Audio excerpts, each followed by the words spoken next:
Allô Marie, c'est Allô Victor ce matin. Victor Joanne, vous répondez à une question de Karl qui a écrit à l'adresse allomarie@rmc.fr.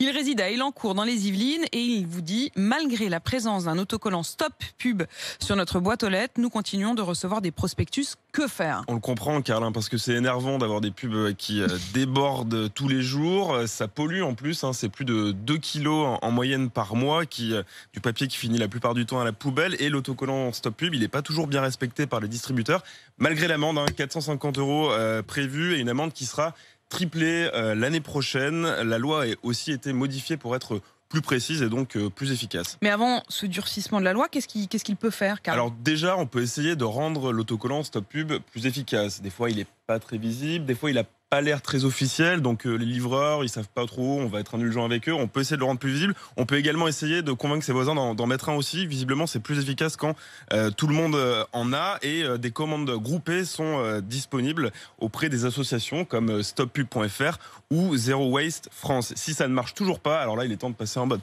commando et d'attaquer le problème à la source. Si c'est un commerçant du quartier qui vous envoie des pubs, vous l'appelez, vous lui écrivez, vous lui expliquez que ça vous intéresse pas. Si c'est un catalogue, des prospectus, en fait, il y a 2 distributeurs qui se partagent le marché en France. Ils sont bien répertoriés sur les associations dont je vous parlais, et donc on peut leur faire un signalement pour leur expliquer que c'est pas possible et qu'il faut arrêter. Je vous mettrai les liens sur le site rmc.fr, comme ça vous aurez tout et vous pourrez le faire vous-même. Voilà, Karl, donc vous pouvez aller regarder sur rmc.fr pour ce lien. Et puis, vous disiez ça pollue, mais en plus, souvent, l'été, par exemple, si vous n'êtes pas là et que votre boîte aux lettres déborde, c'est aussi le signal que vous n'êtes pas là. Oui. Et donc, franchement, c'est pas très sécurisant. Pour voilà, les comme Karl, vous n'hésitez pas, vous écrivez à l'adresse allomarie@rmc.fr. Merci beaucoup, Victor.